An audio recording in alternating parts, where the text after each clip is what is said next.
Hey, Carm Capriato here, and today we'll be discussing which metro cities are the best destination for car repair, according to RepairPal's Jill Trotta.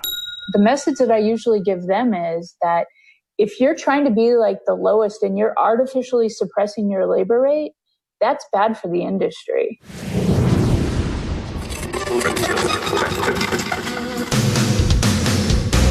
Welcome, aftermarketers, to Remarkable Results Radio. Listen to learn just one thing from today's episode on your journey to remarkable results.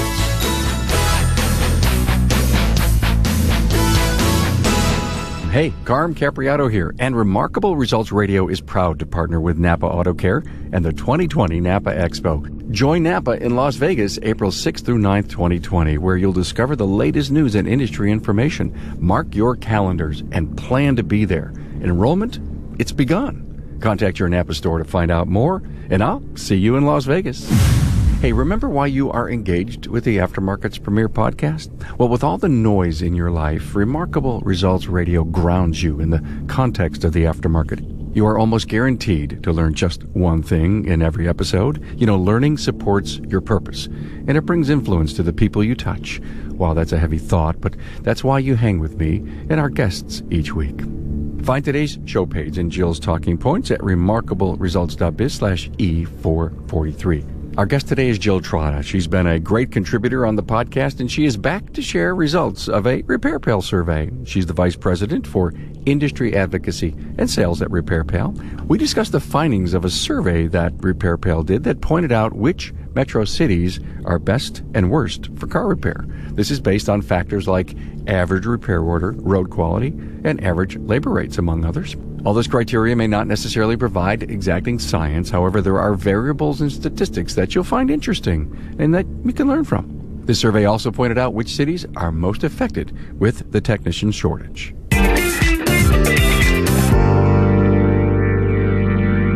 Hey, a warm welcome to Jill Trotta from RepairPal. Hi, Jill. Hi, Carm. How you doing? I'm great, Jill. My friend, Jill Trotta. Thanks so much for all that you've done to come on the show. Quite often, actually. I think we average at least every 6 months. Thank you. I enjoy it. About every 6 months, we seem to get you in here to talk about stuff. Today's no exception. You guys did an interesting survey. And I have to tell you, the minute I saw this article on the 20 best and or the worst metro areas for car repair, I just took this thing out and I just fell in love with it, and I read it, and I was really kind of shocked by some of the stuff that I uncovered, which is why you're here. Talk about it. I don't know if I want to talk about the worst cities, although I think at the end maybe we'll cover a little bit of that, but I want to talk about the 20 best metro areas for car repair. And let's talk about a little about the methodology of how you guys came up with this, your results. So what we did was we took a big data pool for it. And we looked at average repair order for the area. We looked at road quality. We looked at, I think I said, average labor rate. And we also looked at the ratio of number of registered cars to number of mechanics. And we used a lot of our internal information for that, but we also used census data for that as well. So the assumption is that the more techs there are, the quicker we can get an appointment. Yeah, the easier it is to get an appointment and the vehicle fixed. Interesting thought. Did you ever talk to somebody in one of those cities and found out how bad the technician shortage was in any of those cities? I spent a lot of time last year throughout the Carolinas and through the South, and then also spent a lot of time up in the North. So I spent a lot of time basically on the East Coast. Last year, and definitely worse up in the northern states, through the South, through the Carolinas. They do feel the effects of the technician shortage, but I don't think as deeply as the North. And I mean, that's a whole nother show to talk about why that might be. It's not a subject that we haven't covered, or there aren't some really good solutions out there actually for it. One of the criteria was roads. And I read that and I said, well, here I live up here in the great Northeast. We don't have roads to speak of. We just don't. Anywhere you drive. You have rocks. Yeah, anywhere you drive, you find a pothole. And so I guess it doesn't surprise me that 13 out of the 20 best metro areas are from the south. Now, I know we don't have good roads everywhere, but at least we don't have that salt and that, that ice, the melt, the freeze and the melt going on with roads. Is that a fair number to measure how good the roads are? I think it is, because the quality of the roads are going to affect the average repair order, because you're going to get more suspension damage, you're going to get tires, you're going to get things that will be damaged by the rough roads. Suspensions are going to wear quicker. You're going to have a lot of those issues. We have them out here in California as well, because our roads are pretty bad for the most part. Now, why is that? I think it's just a resource and a priority. I live throughout Oakland and San Francisco, which is where I live. The roads are terrible. They're not investing in the roads. They're just not investing in the roads. It's amazing, and I guess maybe that's why this whole infrastructure thing that they're trying to talk about on a national basis is important to help fix our bridges and our roads. Okay, off my soapbox, no matter what soapbox that was. It's amazing how bad the roads are, Jill. The roads are really bad. And, up in the north, just with the salt and the weather, that's why they're bad. And southern states, I guess, generally have better roads, and that affects the cost of the repair order. So Jacksonville, Florida was the number one best out of your survey. Now, you get a lot of data from the RepairPal network, and I do believe that's where a lot of this stuff is aggregated from, right? It's from actual repair orders. A lot of other companies who do these types of surveys, it's self-reported information. When we do it from real information, from real repair orders. We have literally millions of data points in our data set. Were you surprised to see there were that many southern cities that came up in the top 20? I was a little surprised. I wasn't surprised about Jacksonville. I've spent a lot of time there. I know a lot of the shops there, and there's some pretty quality shops in Jacksonville. And it's just a nice community. It surrounds, generally, it's a pretty good place. I've also spent a lot of time in the Carolinas, found some really quality shops there as well. 1, 2, 3, it looks like there may be 4 in the Carolinas on the survey. Amazing. Yeah, there's, Raleigh, Charlotte, Charleston, Greensboro. Why is that? Is it that the cost of living is a little less? Maybe the roads are just a little bit better. Why do you think they made that? They have a lot of skilled labor there. From what we found, is their tech to car ratio was in line. The average repair order was fairly low, which, like we said, probably correlates to the road conditions. So 55% of your score, the methodology, is that the number of repair shop workers per car and the labor rates accounted for 55% of the decision. Okay, let's talk about labor rates, Jill. Does that mean that they're a little too low? That could mean that they're a little too low. I've led the team that certifies our shop since 2014. And the constant conversation that we have with shops is that their labor rates are too low. 70% of the shops in our network, the last time we ran it, which was about a year ago, had labor rates that I would consider to be too low. I think that is more prevalent when you get into the South and when you get into like the Midwest. In California, the labor rates are really high. San Francisco Bay Area, $146 an hour. And you also have like the lowest average repair bill came from Dayton, Ohio. That's the average RO was the lowest in Dayton. That is probably highly related to the labor rate. You're engaged with your RepairPal customers and you get this data, and Jill reads the data and she says, wow, there's a message here. When you're out and you know what the average labor rates are per region, and you know that they're artificially a little low, take me to the conversation that you have out in the field. How do you start by telling a shop owner, hey, I think you need to revisit your numbers and consider a move on your labor rate? I mean, how does that conversation start, Jill? I usually come straight at it and I say, RepairPal, the research that we've done shows that the labor rate in your area should be from 105 to 125. You're one of the best shops in the area, so I would expect that your labor rate would be in like the 115, 120 range, and you're at 98. So you really probably should rethink that. And I do point out that, and a lot of times they'll go, oh, well, I like being the cheapest in the area, or my customers will notice. And the message that I usually give them is that if you're trying to be like the lowest and you're artificially suppressing your labor rate, that's bad for the industry. That you really need to evaluate that. The advice I give them when they say, oh, how am I going to raise that up? That my customers are going to protest if I raise my labor rate $5 an hour.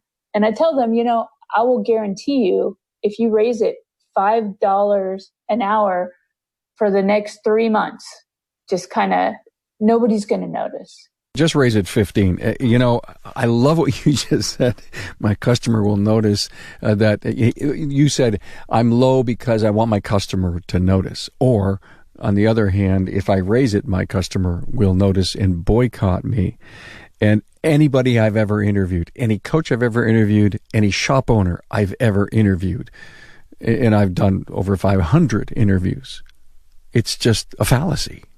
That's all they say. So who's ever listening to this, if you're one of those shops that have an artificially low labor rate, because Jill says so, not the marketplace, but Jill, really get in there and make a move. I mean, we're talking so much in the industry about how can we pay our techs the kind of money, how do we build the kind of industry that we can take inbound students that are going to be our future and show them a career path and an income path.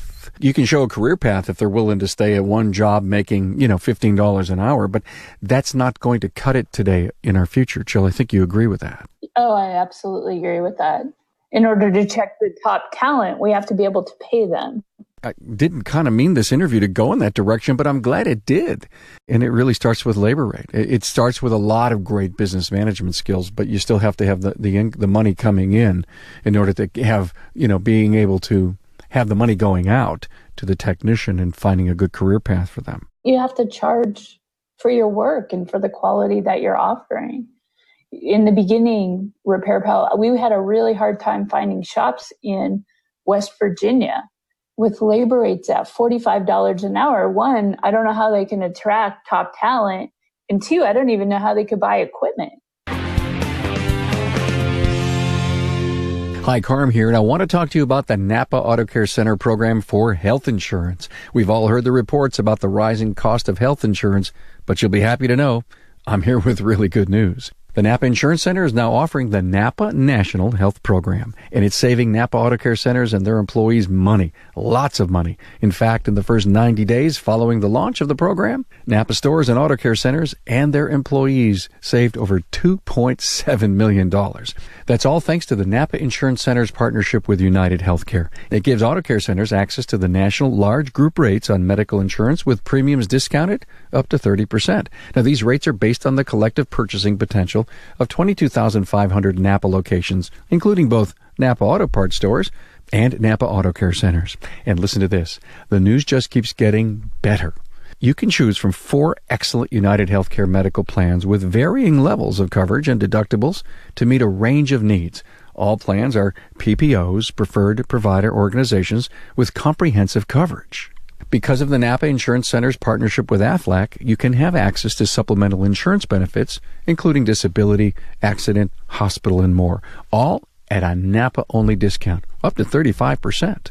The Napa Benefits Center can help you with other group benefits too, including group life insurance, retirement, HSAs, and more. Napa's National Health Benefit Program is just one of the many reasons to become part of the Napa Auto Care family, the largest network of independent automotive repair shops in the country. Talk to your servicing Napa store. For more detailed information about the Napa National Health Program, visit the Napa Benefits Center at www.napabenefitscenter.com or call the Napa Benefits Center at 844-627-2123. G. Trulia did a fabulous rant. He was actually the first ever For the Record when we came out with that rant show. And he talked about that. And he brought up that exact point. He says, I'm at 100 and, whatever his number was, $129. And the guy down the road from me is at 98. And his point was, he's got to buy the same equipment I need to buy. He's got the same tax base that I have to pay for. Same heat, same light, and all that stuff. And he says, I know what I'm making. I can't even imagine he's making anything. Too much of how we're running our businesses today are on what we really don't know. There's just a bunch of things we don't know, which is why the business coaches are so important. Seminars and networking. Everybody needs to step it up. Oh, absolutely. I completely agree. I always tell people, you need to run your business and you need to charge what you need to charge to make money, or else all you've done for yourself is create a really low paid job for yourself. The survey comes out. It's on your desk. And like you said to me, oh God, Carm, Jacksonville was the number one out of the 20 best metro areas for car repair. Number 2 is Greensboro, North Carolina. So you've been in all these cities, right? I have been in most of these. All right, okay, and that's kind of my thinking here. When you look back, Greensboro was 2, Richmond, Virginia 5, Winston-Salem, North Carolina was 4, Knoxville, Tennessee, and on and on. When you think back and you say, were you surprised to see these in that order? I was actually surprised that the South and through the Carolinas, ended up so high on the list. I spent a lot of time there because we had trouble filling in those areas. Some of our partners, they're big in those areas. So we had to go actually feet on the ground, which I'm really always happy to do, because one of my favorite things to do is to get to know shop owners and to see what the shops in different areas look like. So they were really quality shops. I was surprised to find out that it's some of the friendliest. 30% of the methodology was labor rate. 30% of the methodology was repair invoice totals. So if the cost of living is a little lower, the labor rates are a little lower, that means the repair invoice totals will be lower. Is it also possible that digital vehicle inspections did not catch up to some of those cities and some of those customers, and they're not really doing the in-depth research, which would bump the average repair order? That could absolutely be the case. It gives me we should go back and ask these questions. And then the next thing, Jill, and I am such a proponent and an advocate for great running businesses in the automotive aftermarket. This is just my passion. I just love what I do and getting these stories told. And I think about trust. I think about competence. I think about relationship. I think about workmanship. Could the next survey have, that kind of subjective, objective, I'm not sure what we would call that. How do you get out to the consumer and say, you had a trusted experience? Can you rate that for me? Are you doing any of that? We have that for a lot of our shops. So we have a continuous survey that we do for a lot of our shops. And a lot of our partners also survey their customers who have attended our shops. And when we were talking earlier, I was thinking that we definitely need to maybe follow up with the 10 most customer-friendly cities. That's the thing I would love to see, because I think the shop owner out there, Jill, is working so hard to grow a better business, to build a better culture, to hire better people, to attend training, to become a better marketer. And a lot of that stuff can't be in, what the roads are like. And, the average repair order is interesting, but I guarantee you they're working very hard to improve that, because with an improved repair, maybe a few less cards, a little higher average repair order gives them sanity in their day, and with an increased labor rate. But trust, competence, relationship, workmanship, all of that, the whole integrity piece. To me, I think as we try to build the image of our industry, it would be great to be able to see some results of a survey like that. Yeah, we have that information. I'll go back and suggest it for sure. I want to talk about the worst city, and I didn't want to really belabor that too much. What was so interesting in the top 20 worst, there's a bunch of California cities there, Jill, your old home state. The high cost of living there, right? Lots of regulations, more regulations than we know about. Let me see, in the top 10, Fresno, Bakersfield, San Fran, Los Angeles, Oxnard, and San Jose. more than 50% of the top 10. Why? Bad roads, high labor rates. I also think that these areas, like, there's a lot of tech in those areas, and if somebody has the aptitude to become a mechanic, they probably are a good fit for tech, and tech pays more. Tech pays more. And who was it that was telling me, it may have been Matt Fonzo the other day, that said, well, if you didn't get your job at Google, look at the automotive world, because we're in a high-tech industry, but nobody knows about it yet. That's true. I had these conversations all the time. I was trying to convince my niece that perhaps she might want to think about it. What's new at RepairPal? Anything I should know about? Just we're constantly evaluating what we're doing. Right now, we're doing a big deep dive into labor rates and into our labor rates, and are our labor rates too low? Are they too high? And just diving into that. And I hope that you come out with some conclusions that whisper in the ear of your client and the industry that says, get them up there. I can definitely tell you that they're not too high. So we're just trying to figure out a new updated algorithm. So how to figure out what the best way to figure a labor rate for an area would be, taking in census data, taking in cost per square foot. Like, how do we make that so that the shops, gives a good guide as to what it should cost to get your car repaired in that area. That's so interesting, because think about it. Take a really smart service professional shop owner. Take him and his coach together, just managing the numbers, crunching the numbers, looking at all the factors that it takes to run the business, and then back up your gross margin into your labor rate. And then you take the RepairPal algorithm, right? You have the real hard, the yellow pad numbers over here and the RepairPal algorithm over there. And you look at them both, and then you make a decision. Yeah, I've been talking to a lot of the coaches to see how they figure it out. And I know how we figure it out, and, what's going to be fair, especially, I talk a lot about price transparency, and as transparency comes in and parts margins start to get more aggressive because people know what those parts cost. When that happens, you have to push in the labor rate, and because your labor rate's your differentiating factor. So absolutely. Did a great podcast with Vin Waterhouse on that very, very subject. Well, hey, it was great. Thanks for taking time out of your busy schedule. I know you're at a meeting in Florida, so thanks for coming on and doing this. Appreciate it. Jill Trotta from RepairPal. Thanks for being on board to listen and learn from the premier automotive aftermarket podcast. Until next time.